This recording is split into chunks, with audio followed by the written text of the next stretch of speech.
Okay, so we have talked about Bernoulli equation. So it's nothing more than conservation of energy equation, but in a simplified form, right? Because it doesn't involve any work or energy, okay, into the fluid or by the fluid.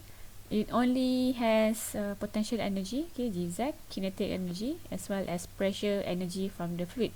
But in reality, most of fluid system will involve some kind of work, right? Which is working to the fluid. For example, pump. Okay, so pump is doing work to the fluid so that we can transport the fluid from one place to another. And fluid can also produce some work, okay, from the turbine. So to incorporate this, we can go back to first law of thermodynamics, but we're not going to do that here. We're going to look at the final equation, which is this one. Right, so this is what we call energy equation or mechanical energy equation. And this one is in terms of heads. So you can see a few new terms here. This one is due to the pump, and we have here due to turbine, and then we have here due to the losses. Okay, so H pump here is the useful head delivered to the fluid by the pump. H turbine is the extracted head removed from the fluid by the turbine. Okay, and then H sub L here is the losses or the head loss due to all components of the piping system. Okay, and then each of these components, okay, pumps and turbines will have some losses, right? Because it's not perfect, and this losses is incorporated in this term. Okay, this efficiency term. So this is for pumps and this is for turbines. Okay. And this term here is the head loss. So these are losses due to the components in the piping system, right? Because we will have elbows, valves in the pumps, right? So these are going to produce some loss in the pipe. Okay, we're going to talk more about this in later chapter. Okay, so if you look at this equation, if there is no pumps and there's no turbines, there's no losses, we will go back to our original Bernoulli equation. Alright class, so this is a more complete equation for energy equation. So now we are incorporating the kinetic energy correction factor alpha. So you can see here in the kinetic term, we have alpha 1 and alpha 2. So in this course, we are going to use alpha equals to 1 for turbulent flow. Alright, and then alpha equals to 2 for laminar flow. We're going to talk about more about turbulent and laminar in later chapter. So this is basically the complete equation for energy equation that we're going to use. Let's take a look at an example. So here we have hydroelectric power generation from a dam. It's given that we have 100 meter cube per second of water which flows from an elevation of 120 meters.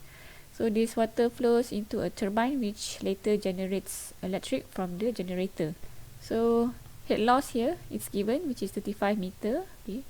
And then the efficiency of the turbine generator is given as 80%. We need to find the electrical power output, okay, from the turbine, where we're going to use this equation. So first we write the energy equation, right? We cannot use Bernoulli equation here because we have power from the turbine. So we can immediately cross out H pump here because we don't have pumps here. And we're going to simplify this question by taking this as our reference point.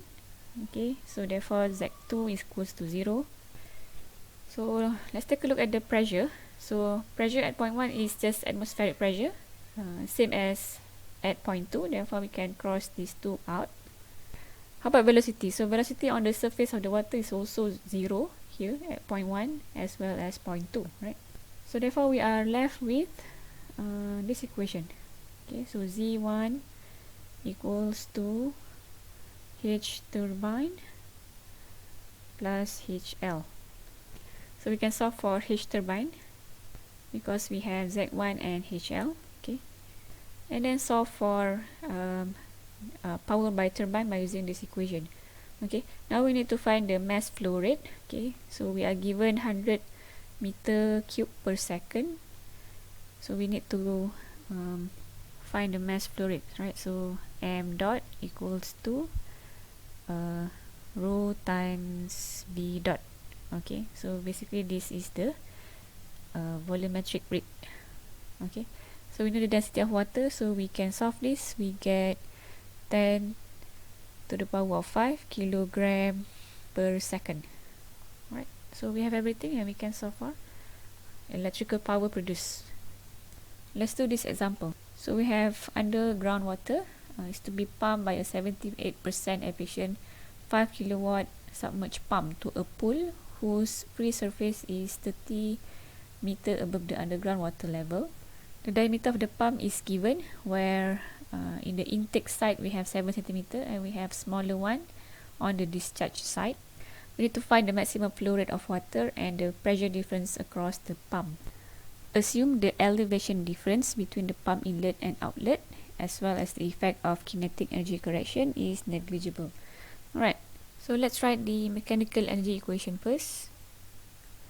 So we have P1 divided by rho g plus velocity squared divided by 2g plus z1 plus h pump equals to P2 divided by rho g plus P2 squared divided by 2g plus Z2 plus H turbine plus H loss.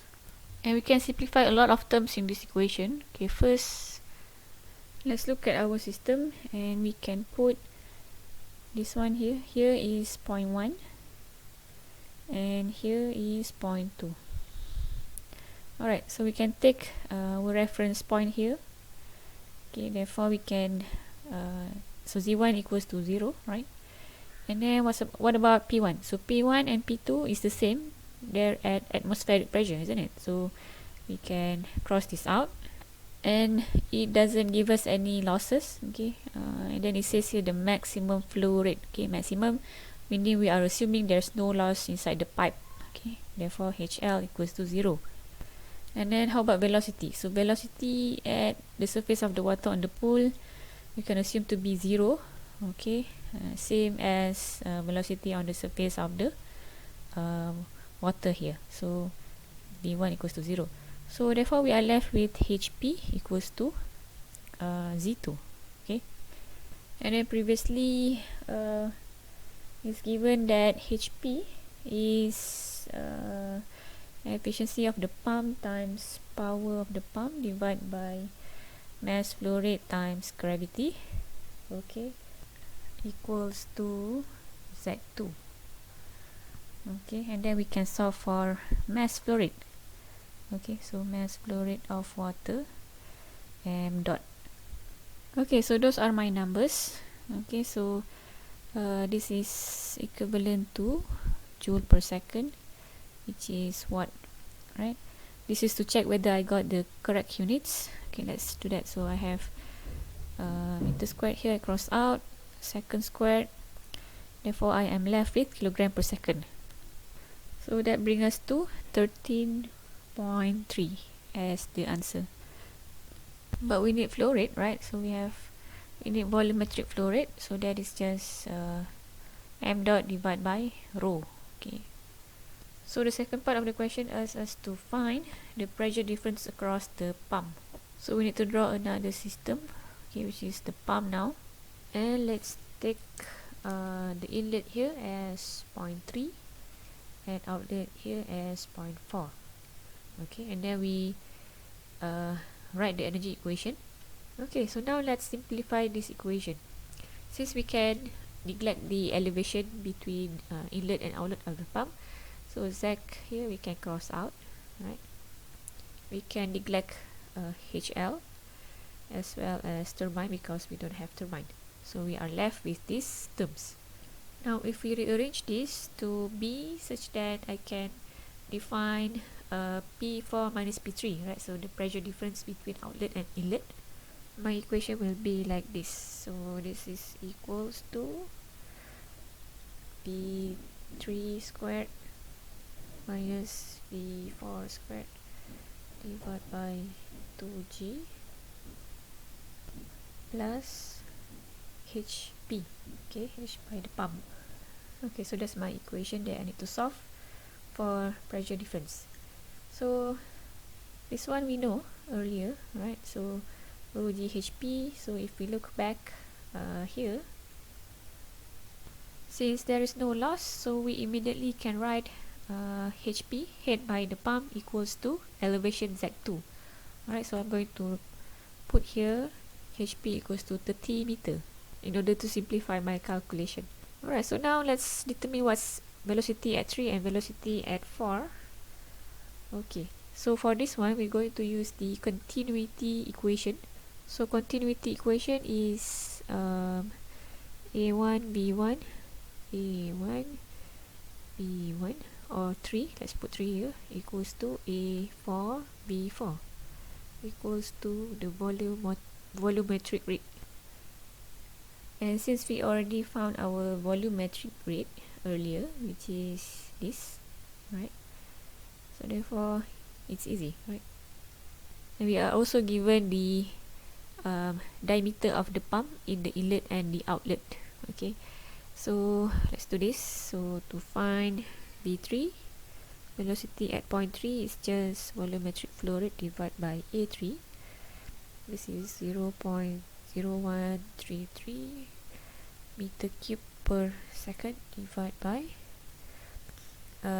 area of a circle is pi d squared.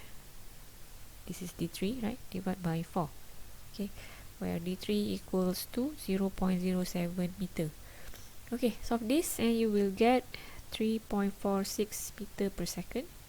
And then similarly we do for B4, okay, by using the respective diameter given. So if you do that, I get 6.77. Please do and check whether we got the same answer. Alright, and then we have all the numbers. Basically we just plug everything in, and then I got my P4 minus P3 equals to 277 kilopascal. Alright, so you do that and check with my answer.